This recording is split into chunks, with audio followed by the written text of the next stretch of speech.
Ismullahi al-Ilah. Ano ang ibig sabihin nito?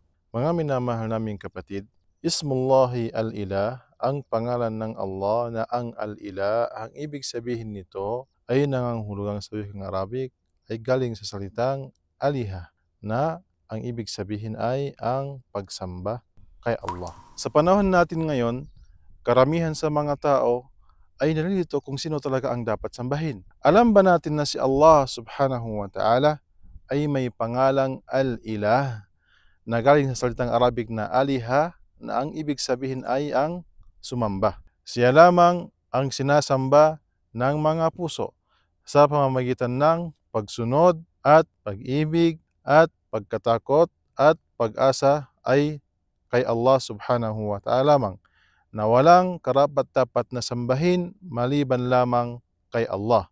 Kaya nga sinasabi natin, La ilaha illallah, na ang ibig sabihin nito ay walang karapat-dapat na sinasamba o walang sinasamba maliban lamang kay Allah subhanahu wa ta'ala. At narito ang mga iilan sa bunga ng pagsamba sa pangalan ng Allah na ang Al-Ilah. Una sa lahat, ang pagsamba sa Allah subhanahu wa ta'ala ay ang siyang tunay na layunin sa paglikha sa atin.